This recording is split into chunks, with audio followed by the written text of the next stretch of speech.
Hey guys, welcome to another podcast here on BroTalk, in which where we will be summarizing chapter 21 and chapter 22 of the 48 Laws of Power, a continuous episode where we just continue to study these laws one by one, and we're gonna dive in deep in each and one of them. And today we'll be talking about two very interesting ones. So please come in and join our conversation. We're excited to have you here. So, Law 21. Mm-hmm. So we're doing Law 21 and 22. Law Okay. 21 is play a sucker to catch a sucker, seem dumber than your mark. The Okay. judgment is no one likes feeling stupider than the next person. The trick then is to make your victims feel smart. And Hmm. not just smart, but smarter than you are. Once convinced of this, they will never suspect that you may have ulterior motives. Hmm. Which I happen to for it to be really true at times. Hmm. Um, Sometimes you don't want to seem wiser than someone else. I believe that this law has a lot to do, or in connection with the beginning of this book, with I believe it's Law One or Law Two, which is don't outshine the master. Yes. How? Why? Because don't outshine the master. You don't ever want to seem as if you're, better than them, smarter than them, and then they could feel intimidated as if you're trying to take over, Hmm. right? And the same thing would slightly, apply to a similar sense this law as well, where you don't want to make, especially if you're in a hierarchy position, right? You wouldn't want to make if you want to get a promotion and stuff like that, you wouldn't want to make to seem the person that's above you as they're stupider. Hmm. As a matter of fact, you could reverse it and make yourself seem as the naive one, as the dumb one, while Hmm. make them feel elevated and make them feel as the smart one. Hmm. Um, but this law also focuses on to seem dumber than what you think, but to also be able to use that to deceive or manipulate someone. Hmm. Because as you are making someone uh, feel superior, feel smarter, sometimes they tend to drop their guard, or they're easier to influence, they're Hmm. easier to outmaneuver. So I think like the key idea of this law was to like letting others feel more intelligent than you and Hmm. using that as a strategic and powerful move Hmm. because arrogance tends to like blind people. Therefore, if you're not using arrogance, it would give you like the upper hand. So it's interesting you mentioned. So, I have a question for you. I just want to know what you think. So, for Uh-huh. example, page 159, which is the keys to power, there's a Okay. phenomenal sentence here. It says the feeling that someone else is more intelligent than we are is almost intolerable. Right? Which is the first paragraph of Keys to Power in page Yes, 159, I see it. right? And then it says in the second paragraph, the first line, given how important the idea of intelligence is to most people's vanity, it is critical to never inadvertently insult or impugn a person's brain power. Why do you think it bothers people so much? The fact that you might be smarter than someone else, or you call them an idiot or dumb, or you're not intelligent. Like, what do you think it is about that it just gets to people, right? Like, what do you think? Uh, it's a mix of our pride, Hmm. of our arrogance. Um, I don't think anyone wants to ever feel dumb. No. I believe it's also once you make someone feel that, it's an embarrassing moment. Mm. We've all gone through those moments where like we might have said something dumb Hmm. because of our ignorance, or it could have been because we were misinformed or not informed enough, Hmm. and we said something, and then someone else said the correct statement and maybe said it in a way to really embarrass us. Mm-hmm. And you were like, oh, well, like I guess you're smarter than me, whatever, right?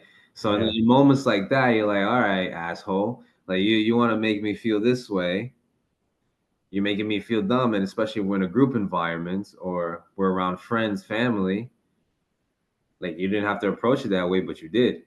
Therefore, you seem like the smarter one than I am, and now it's more like that's why it also says in that same in the sentence right after that you read, it says that it's like an unforgivable sin Mm-hmm.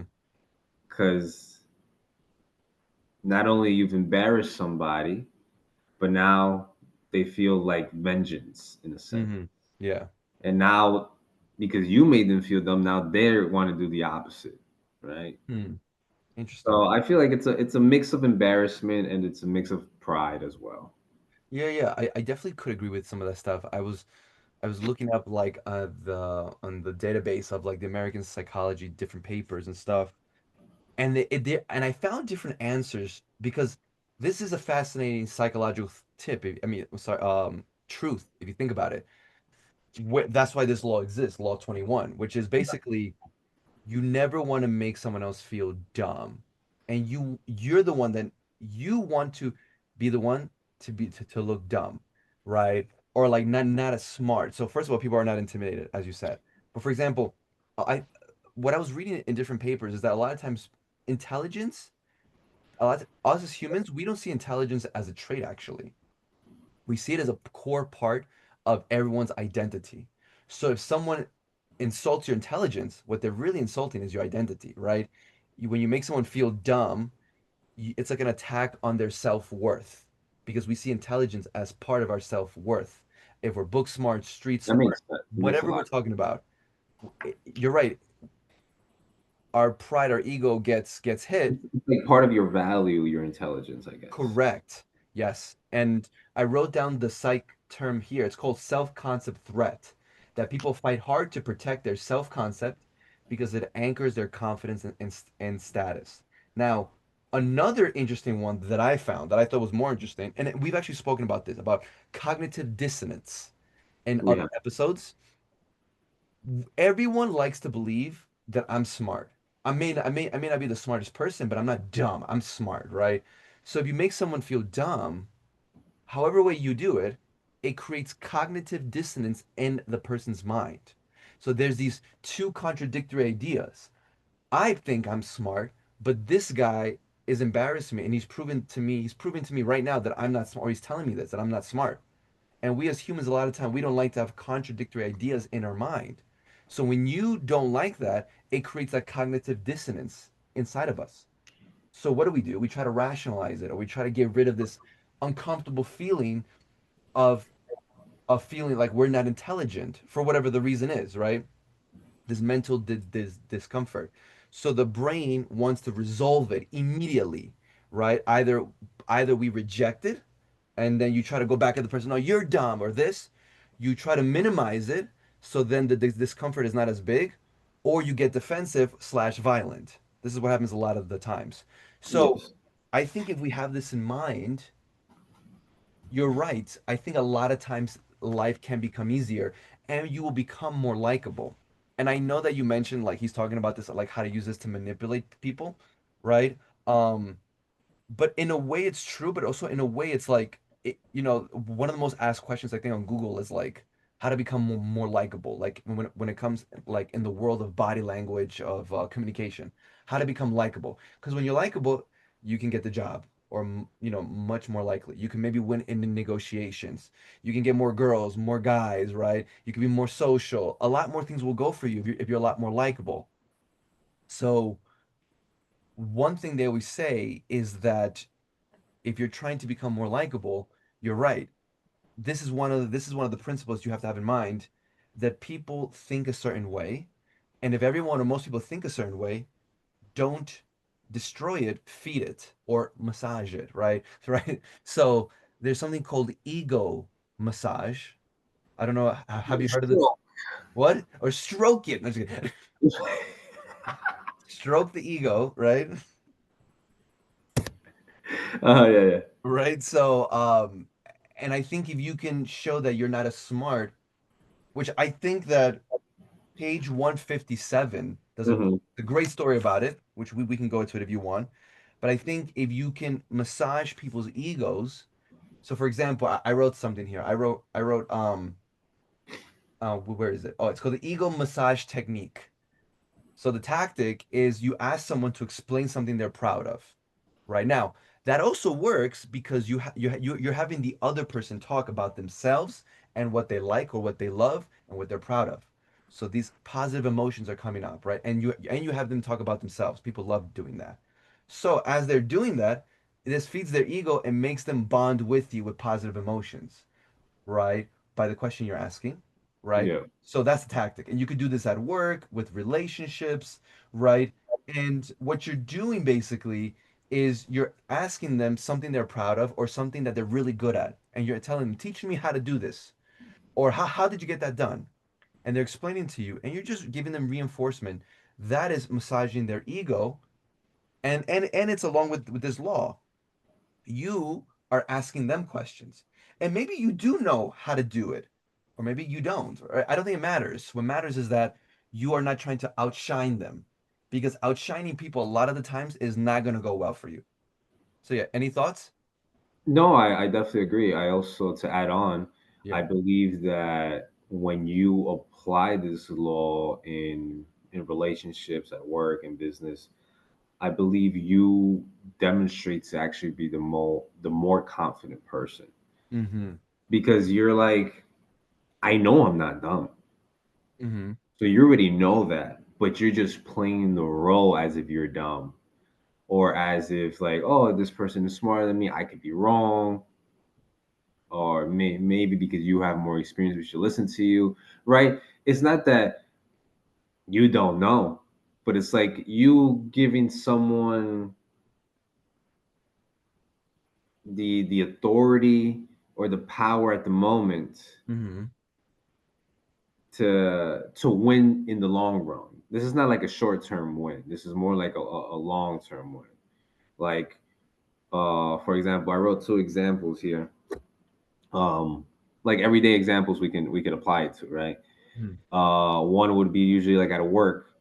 Let's say you want to negotiate a raise, but instead of bragging about your own contributions, you let your boss talk and make them feel like they came up with the idea. Mm-hmm. Yes. Therefore, to get a reward at the end, maybe a promotion, Potentially, yeah. right? Or sometimes in business, we can apply this too, um, which is actually, it happens a lot, which is sometimes always in business is good to play dumb, Mm-hmm. because, for example, if we talk about like, if you happen to go to like a sales place where they sell cars, Mm-hmm. and the car salesman is talking to you, and the car salesman is gonna pretend as if you're taking the win because you've negotiated a better deal. Mm-hmm. But in fact, the price was already given to give that impression. So you get Mm-hmm. what I'm saying? Yeah. Instead of like, you know, playing the intelligent or as if you won part, if you played that dumb part, you could, not that trick the person, but you seem as, at least you know yourself, you're being the more confident one. Mm-hmm. Yeah. I mean, but I don't think you always have to. I think, as you said, being in this position, you're the confident one. And it's not because you're playing dumb. I mean, maybe sometimes you are, but also maybe you just acknowledge like, hey, I don't know everything, right? I have to learn from everyone, right? There's a very famous line in 𝗕𝗿𝗆𝗆𝗆, which is the father of the ethics, was a very famous Jewish book. And it says, who is the smart one? The smart one is the one that realizes he has something to learn from everybody, right? So if you're in this position where you're asking the questions and stuff like that, maybe a lot of times you just by asking questions, you're gonna pick up something from everybody, and you know that, and you're not arrogant, and you understand like, listen, I'm gonna learn from everyone. I don't know how to do everything, So let me pick everyone's brain. And just having that disposition of humility, right? Yes, maybe superficially by other people because you're asking all the questions. It's like, oh, this person doesn't have experience, or they're not as smart as me, or they don't have as much knowledge. They're more ignorant. That may all Mhm. be true, but you're the one that's winning, not only because you're humble, but because you're applying Law 21. You're not trying to outshine anyone. You're not trying to outshine the master, and you're not making anyone feel stupider, right? You're just asking questions because you want to learn and you don't know everything and you're acknowledging that, right? That could also be another perspective. I think you're viewing it from. I'm viewing it from the author's perspective. I think you're Oh, viewing it from a more humble perspective, which totally makes sense. yeah, Where like I'm viewing it from a way where like, okay, what reward can I get out of this by playing this role? If I use it in work, in business, or relationships, what gain can I get? correct. Yeah, Not you're right. that not that you aren't gaining in your humble way, you also are, but Yeah, you're approaching it where like I don't have to manipulate or I don't have to deceive anybody at this moment. yeah. I'm actually just recognizing that this person happens to have more experience than I do. Mm-hmm. And if this person has mastered or studied or been in this work field so many years, why would we go with what I say Mm-hmm. when I've only been here a year? This person's been here over a decade, right? Yeah. So that's definitely a more humbling way to approach, and but it also makes sense as well. Like I remember you and me talking, and Mhm. we would have sometimes discussions about the body. Okay. And because sometimes I go to physical therapy, sometimes I have pain, and you're like, and sometimes I would like challenge you, and you're like, who's the doctor here? I didn't just go to 10 years of school to not know what the fuck I'm talking about. Like, and Yes, then I'm like, and I have said that. Yes. I'm not saying that applies here. Maybe a more humble way of me approaching it would be like, yeah, let me listen to I was a doctor in physical therapy. I haven't even studied a book or read a book of physical therapy. Why am I thinking as if my Google knowledge knows more, right? So, Uh, um, and the same thing you would say, like if I needed something to fix, why would I base myself on my own knowledge when I could talk to you about it because this is something you do, right? correct. This is the field that you work in, that you expertise in, and Uh, why would you listen to me, right? uh, So like I get it, and obviously in moments like those, it's good to be humble. It's good to quote unquote, for using the same word the author is using, yeah. to seem dumb. Mm-hmm. Not that you're dumb, but just to seem dumber because of your lack of experience. So, Correct. and while you do that as well, it helps you help yourself because the other person, either your partner or business, sees that okay, this person has recognized that obviously it's not that I happen to be smarter, but I probably just happen to have more experience. So you become, like you mentioned, a more likable person, a more desirable person to help, Yes. right? Okay, no one wants to help an arrogant person. Oh, this person just, oh, he's a know-it-all. He knows, all right. Then you Let don't it need be. my help. Yeah. Then go do it on your own. But a person that, you know, humbles themselves and recognizes that there's a difference in knowledge, then okay, I'm more willing and more open to help you now. Mm-hmm. So it's a good law where you can end up winning in the long run. No, yes, and I think a great story is the one on page 157. I'm not gonna Yeah, go yeah, through the like whole thing, sorry. but there's certain things about the story that I thought was fascinating, right? Where But this if yeah. this story was like this was this whole deceive and manipulation and lies in this story. But No, these two. I mean, I felt like I felt like I was reading a movie because right, yeah. they should definitely make a movie out of this. I mean, unless there is one already, I don't know. But like, These two guys use this law to their advantage, not only with knowledge. That's what I found interesting. It makes common sense, but I just didn't think of it. They literally were able to rip off a bunch of rich people, right?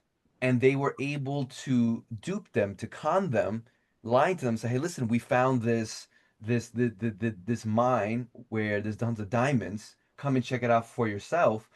And the way they were able to, in summary, the way they were able to basically fool everyone, it wasn't just like the knowledge component.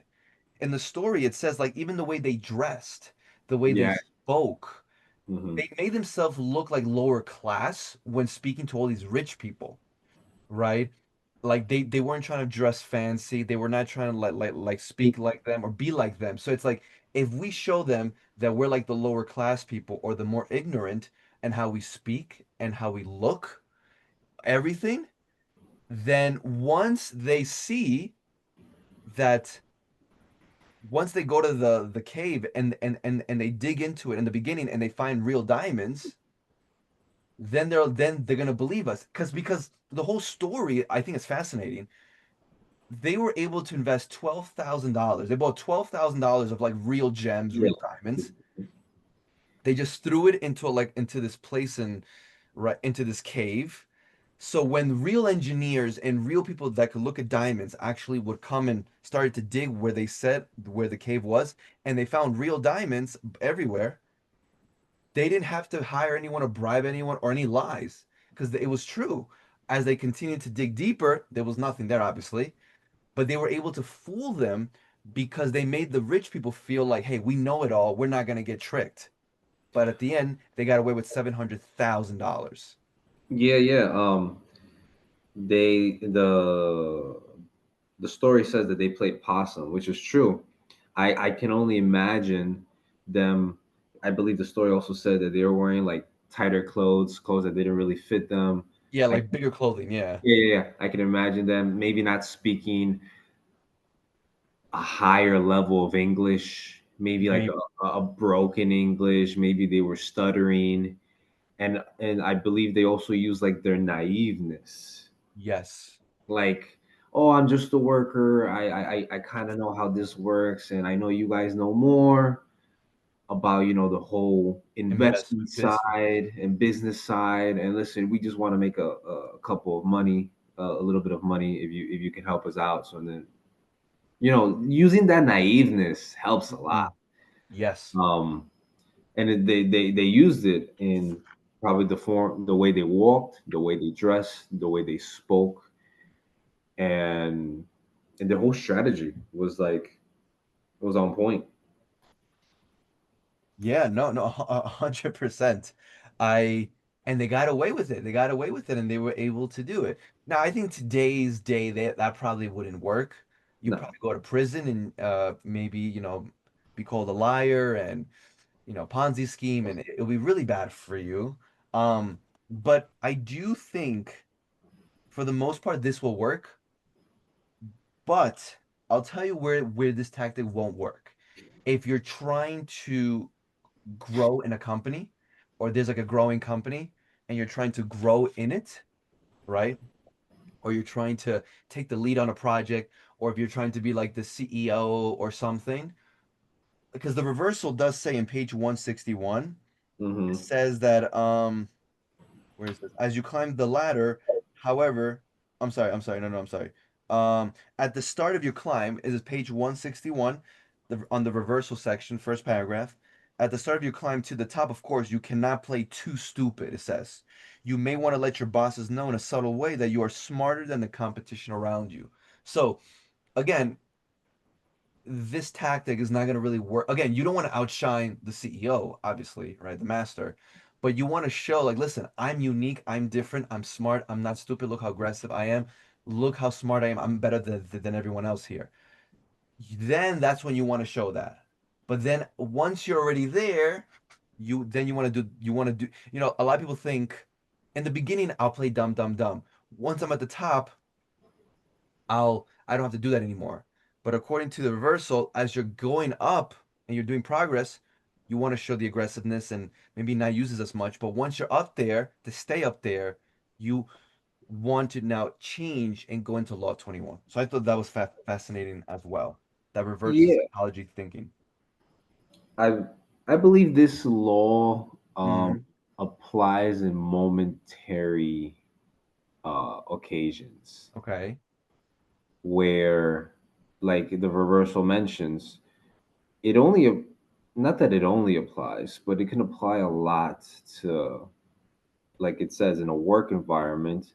You don't want to seem dumber than your equals, Of course meaning not. that if I'm in the same place as you and we're both striving to get somewhere, then using this tactic is not the way to go. Hmm. I have to outsmart you. I have to outshine you to be able to grasp and gather the attention of whoever is interviewing us and stuff like Hmm. that, right?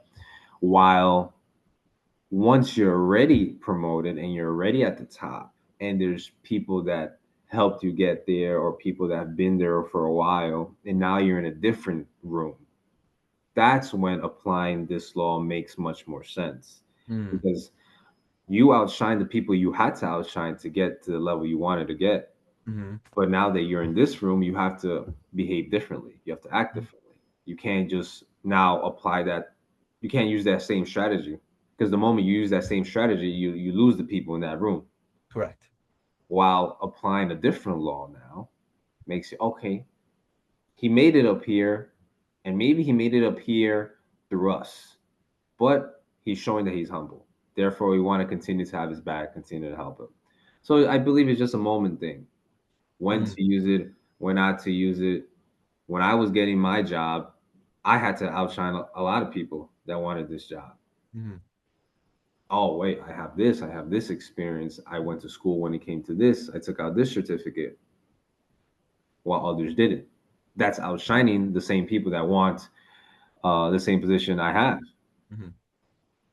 But while I'm up here, I can't act that same way, you know, just because I have this, because I have that. While maybe another person that holds the same position doesn't have this certain certificate, but they have 20 years plus of experience, that doesn't mean that I act different now Hmm. or I act the same way. We're like, yeah, I have this and you don't.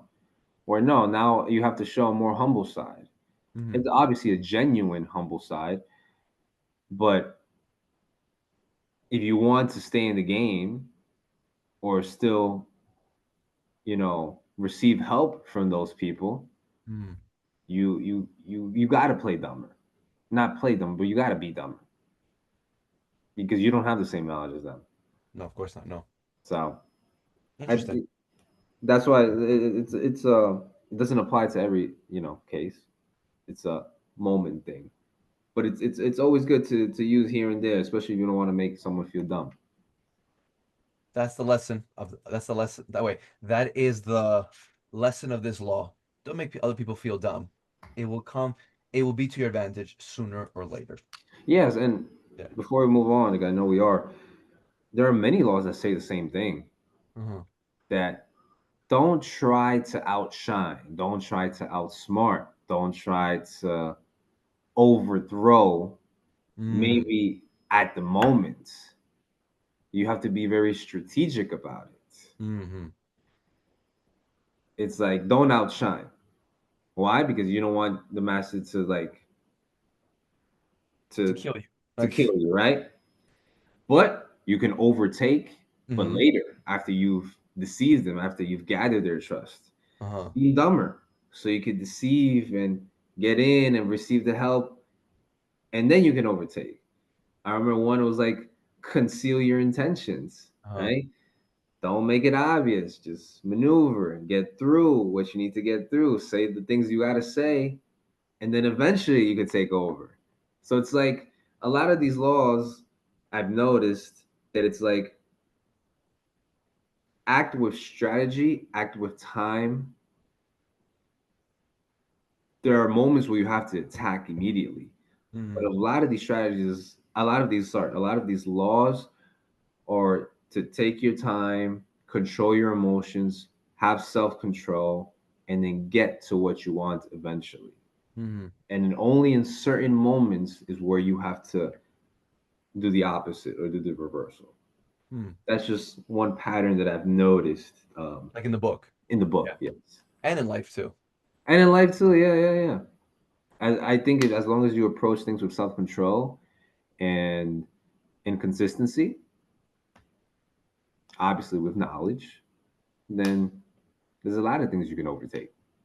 And after you saying that, I think it's a phenomenal bridge to the next law because you said self-control, right? Yes. Law 22 is really about self-control. Is Law 22 is use the surrender tactic, transform weakness into power, and the judgment says when you are weaker, never fight for honor's sake. Choose surrender instead. Surrender gives you time to recover, time to torment and irritate your conqueror, time to wait for his power to wane. Do not give him the satisfaction of fighting and defeating you. Surrender first. By turning the other cheek, you infuriate and you unsettle him. Make surrender a tool of power. Now, I think initially when people read this, they might think, oh, so this law is telling me to be a coward, right? To just surrender and don't fight, right? Like, Hmm. there's no point. But this law, when I was reading it and studying it, for me, what I'm understanding from this is about self-control. You need to understand when the chances are when you have the upper hand or when you have the higher chance. If that is not you, and listen, are there stories and movies that talk about the underdog winning and stuff like that? Of course, yes, yes, yes, there is, right? But I love what he wrote here in page 165. This the first paragraph in the top on page 165. He wrote, "Weakness is no sin and can even become a strength if you learn how to play it right." And then a little further down in the same paragraph, it says, "Surrender conceals great power. Yeah, I highlighted that. Lulling," it says, whoa, whoa, whoa, whoa, this word is hard. Lulling. Lulling the enemy into complacency, it gives you time to recoup, time to undermine, time for revenge. Never sacrifice that time in exchange for honor in a battle that you cannot win. That I love this. This made the whole thing. Just because you're weak at the time, maybe because you don't have the bigger muscles, you're not as smart, the bigger army, the bigger advantage, the bigger leverage, doesn't mean it's a bad thing. It's just that in the position you're in right now, that's the position you're in. So surrender so their guard can come down, right? But it gives you time to recoup and to eventually, if you want, go back and attack or be ready and this time be stronger. Because the whole point is to get them into complacency, to get them to feel comfortable, and then you go and do it. But the hard part of this is the self-control. That is the hard part because um this is also about ego and about the threat your ego gets, right? Because a lot of times when you surrender, it can hurt your ego because then you'll feel like, oh wow, I can't do this. I thought I was brave. And you start to tell yourself all these stories and all these ideologies that you've probably heard from other people or from books or movies. And it's like, no, I can do this. Let me fight. Even if I lose, I'm gonna lose with honor, right? And you feel like you're admitting that you're inferior and you suck. But in reality, it takes strength from your ego to surrender strategically for the long term. When I was reading this, you know what it made me think of? Of saving money and investing, right? Wow. What? No, no, no. Go for it. Go for it. No, you made fun of me. I'm just kidding. Like, my ego, my ego. No, but it made me think, and then I want to hear your thoughts. It made me think of saving money, right? It's like the whole delay gratification, right? Do I spend the money now or do I save the money? Do I save the money now so that later on I have with this strategy I can live more comfortably in my retirement, let's say, right? Mhm. Or do I just hang out now? Do I just do whatever I want to do? Because right now I'm living in the moment. And who knows, maybe I won't get to 65, which is the truth. It is a reality. We're not sure, right? But then this becomes a whole game of delay gratification and self-control. Do I do what I want to do and not worry about that? Or do I try to be more balanced and think about and have self-control and do save money for that rainy day or for the future when I do retire, right? So, do you know what I mean? Yeah, no, I 100% agree. And before I say my comments of this law, I just wanted to say, comment on what you just mentioned. I do believe self control is the most important thing, probably Hmm. one of the most important qualities to have, which applies to this law. And delayed gratification as well is one of Hmm. the best feelings, right? Because either that's through money, like you mentioned, through Hmm. family, through your kids, and seeing the investments you make. It's like, damn, I sacrificed so much to get to this point. But to comment on what you said, and you thought about money, which is great. It's like, instead of doing this now, I could always do it later. Hmm. But I believe there's more of a balance to that, Hmm. because obviously, like, you don't, like you mentioned, I don't know if I'm gonna live tomorrow. Hmm. And then I saved so much money or did a certain amount of things that I did want to do, I didn't do because I want to do it later, but I ended up passing away Hmm. in the next few years, right? God forbid, but yeah. God forbid, right? But the opposite could happen too, right? You live a long life, and good thing you sacrifice, and now you can live comfortably. Hmm. So I believe there is like a balance to that. Okay. Um, I'm trying to see how you applied it to this law. Oh, because this the whole thing's about self-control, right? Okay, Because it's gotcha. about self-control. So it made me think of the money thing, right? Do you have the self-control to save now for the future? So the same Right. thing here. Do you have the self-control to surrender now so then I can build I up see my what you're strength saying. to then get back at you or like fight back or whatever the case is. Does that make sense? Yeah, yeah, it makes sense. And I believe from what the law mentioned, it's not necessarily a surrender. It's not necessarily a loss. It's more, or a defeat. It's Mm-hmm. more like a strategic pause. Okay. Because when yielding temporarily will allow you to regroup, to recover, to eventually, so you can eventually win, or eventually, get to the goal that you want to get to. Mm-hmm. And it talked about in the transgression of the law. It mentioned how Milos didn't want to basically surrender to The Athens, right? yeah, So yeah, right, yeah. and the Athenians, right, Yeah. and like they didn't want to surrender because they thought Sparta was going to help them and they were going to be able to fight Save. them off. Mhm. They thought wrong, right? They ended up getting conquered by the Athenians, and all the men ended up dying, and the women and children were sold as slaves. Mhm. While instead of, you know, going back and being like, you know what, we'll surrender, Mhm. right? And then the Athenians could believe, oh, they didn't fight that hard, they must be weak, and Mhm. not overthink it and just move on from it. Then they could plan and strategize on how to, you know, get back their land and not be controlled by the Athenians, right? Correct. This reminded me of a movie one time Which movie? we watched. Remember the movie Troy? Of course, Brad Pitt, of course. Brad Pitt, right?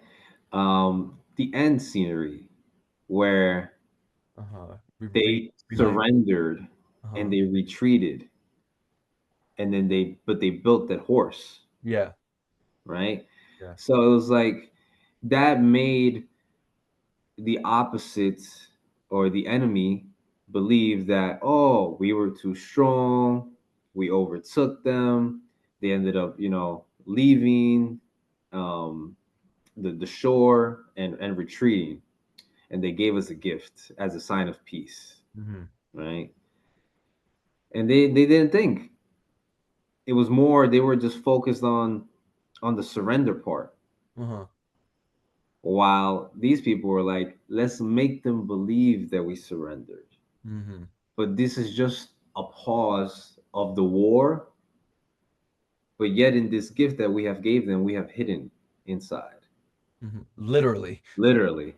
And so they brought the, I don't know what to call it, but it was like a whole Mhm. idol, I think it was called like the Trojan horse or something The like that. Trojan horse, right? They brought it in. They were celebrating. They put their guards down, and everyone's drunk. Everyone's sleeping. Out of a night of celebration, they come out, and And then kill everybody. they kill everybody. They overtake the city. So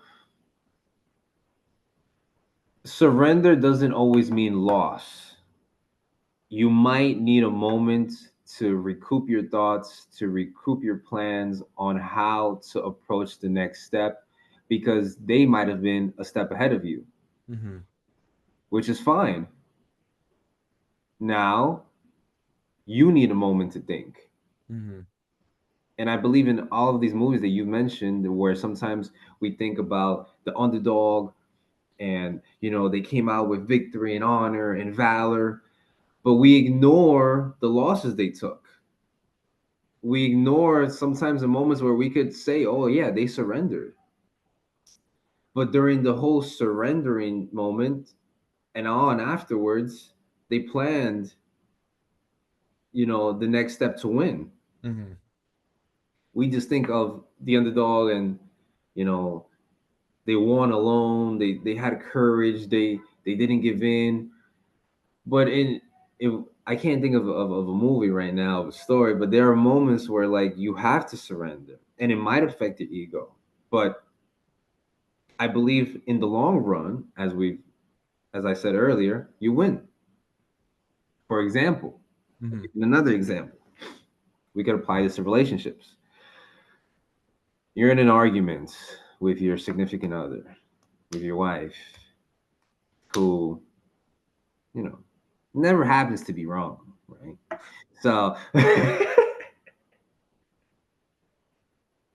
He's speaking from experience, guys.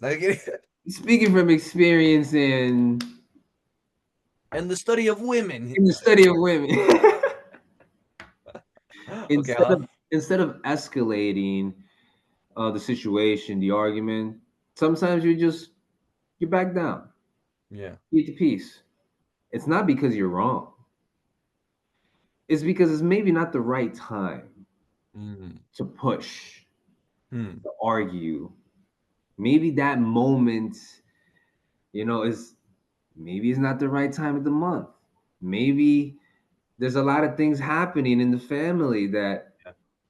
maybe it's one problem after the other. But you know what? Later on, you revisit the issue, the situation when, emotions aren't flaring and things are much more calmer. And then you could talk again and it's, in a sense, attack the problem again. Therefore, you know, looking for a better solution rather than I wanting to win an argument just because I wanted the last word. Yes. You know what I'm saying? Yeah, yeah, yeah. You're talking about like it's better to win the war and not the battle, No, no, right? no. No, that's not how Yeah, you. yes, yes, yes. You're totally right. You're totally right. Yeah, It's a lot of better times to win not the war, not the battle, because not the there's many battle. battles you'll lose. Or just because you win one battle, it doesn't mean you're gonna win the war. Exactly. And also a lot of the times it's not about being correct. It's about making peace and about and you're 100% correct. And I think what you said also matches something here on page 167, which is in the keys to power, the first sentence. Now, of course, I'm not gonna say that the spouses or the boyfriend and girlfriends are enemies or rivals, but they may feel like that in the moment, right? But it Yeah. says what gets us in trouble in the realm of power, and I think this is not just only power, but this is just life dynamics, is often our own overreaction to the moves of our enemies and rivals. It says the overreaction can create problems we would have avoided had we been more reasonable, right? It also says, so basic because we as human nature, a lot of the times the way that we humans react is either we're gonna fight, like get violent through our words or physical, or we're going to flight, we're gonna run away. But think about it, surrendering is not fighting back, and surrendering is not escaping. So you need self-control to surrender. Or as you said, not to say something in the argument because maybe it's not the right time. Maybe it's Mhm. better to take a pause or surrender the conversation or the argument to then come back later where maybe the situation or the environment or the person's mindset has changed. And once things have changed, then you can unpause it, not surrender anymore, and go back at it, right? And this is, again, this is a normal human thing. So surrendering a lot of the times is not in our nature. We're right. It's like I'm either going to go all in or I'm going to run away, right? And I think you also mentioned surrendering is not permanent defeat. I think our minds tell us this. We're like, oh, if I surrender, I'm backing down. Like, right, like I suck. I couldn't do it. I lost. But in reality, what you're actually doing is something called impression management. You are managing how the other person, the party, the group, the company, how they're viewing you. And maybe in their eyes, they're like, okay, he backed down, he's weak, he doesn't know what he's doing. But inside of us, we're just having self-control, right? And we're controlling the narrative on how people can choose to see us. So in reality, it's not that we're coward. We just need more time to get our bearings together and then go back at it, right? Or get ready to go again around two and so forth, right? And when I was thinking about this stuff, I was also thinking about like the UFC or like boxing, where sometimes you'll see like in one round, one boxer outshines or one fighter outshines the other person, and the other person was just like blocking or he was getting kicks or hits the whole time, and he didn't really do much. He wasn't on the offensive; he was on the defensive. But maybe he was doing that to tire out the other person because he knows that they're going to be attacking. So he's like, all right, I'll let him attack me a couple rounds. Once he's tired, I'm going to go at it. Right. So I was thinking about all these ideas. I'm like, wow, it really, and I think it's beautiful. I think the author did this on purpose too, where he put Law 21 and 22 together, right? Because sometimes appearing weak is the powerful move, either if you surrender or you make the other person feel and be smarter than you, Hmm. right? Because it lowers the guard of the other person, which is Correct. which is what Law 21 is all about. Play the sucker to catch the sucker. So if you can do that and you have the ability to surrender, right, to use this tactic, then you're lowering everyone's guards and no one is ever going to suspect you of anything. Correct. Yeah. It says it in page 167, uh, paragraph 2 of Keys to Power, because paragraph 1 talked about how, and you mentioned this, how sometimes we expect aggression with aggression, Yes. and not surrenderness, right? So sometimes with surrender, when you surrender, you catch them off guard. So in paragraph 2, it says, in probably towards the end of it, it says it does require self control. Those who genuinely surrender give up their freedom and may be crushed by the humiliation of their defeats. But you have to remember that you only appear to surrender, like the animal that plays dead to save its hide. Mm, So, like you mentioned, it's not necessarily that you're taking a loss. You're appearing to surrender. But yeah, whatever you say, no problem. And then you come at it later. You knew you weren't wrong the whole time, but it just wasn't the right time or place to, meet aggression with aggression. Sometimes you have to meet aggression with peace, and that causes the other party to calm down and to maybe as well come at you right back with peace. Sometimes you catch people by surprise. They're coming at you with aggression, and that's all they're thinking about. yeah. That's their next move. They're not going to stop from aggression. But you come at them with love and peace, and they're like, well, like, I thought you were going to fight me back. I thought you were going to yell at me. It reminds me of I just thought about it. I don't know if you saw this video. It was all over TikTok and the social media overall. And it was this black guy, and this has nothing to do with race, by the way. I just want to make that clear. But it was this black guy that came up to a Jew, and Yes. he was just walking. I don't know where he was going, but he was with other friends, Jews, and the black guy came up to him. He's like, "I just want you to know that the black people are the real Jews. coming at me in an aggressive tone, Yes, he was very aggressive. He was. very aggressive. And the Jewish guy was like, okay, great. Then start following the Bible. you know, start wearing seat. He says something like Yes, that, I right? always see put on He, he, tefillin. he put on tefillin, start following the Bible. uh, And the guy was like left speechless. Like he like he was expecting aggression with aggression, like the guy to maybe respond, "Oh no, we Ashkenaz Jews are the real Jews. What do you mean, right?" uh, But when he heard his answer, that was full of basically calmness, peace, love, and no argument back, we're like, okay, if that's what you believe, great. Then, if you're the real Jew, if you are the real Jews, then follow what the Bible says. And it was just such an unexpected answer that the guy yeah. was like, he ended up even saying towards the end, he's like, "Oh, what you trying to fight?" Like the guy wasn't even trying to fight. It was just he was just answering back, but he in a sense in that argument he surrendered. hmm Or like, there's no point in me go having a back and forth with this guy. I don't know him. It just came up randomly with a tone of aggression. So instead of being aggressive back, let me just kill him with love, kill him with kindness. hmm And that's exactly what he did because it wasn't the time or moment to talk back in an aggressive way. Where I'm pretty sure, and hopefully, that guy, after receiving that answer, was able to reflect on himself and be like, man, maybe I should have never came at him that way because me trying to downgrade him as a Jew because he's not black, but I'm black, Uh-huh. you know, it came out, his answer is bit you in the ass. So sometimes it's not about the short term wins, but it's about the long term wins, right? And instead of flaring up situations, sometimes the best thing is to stay calm and surrender.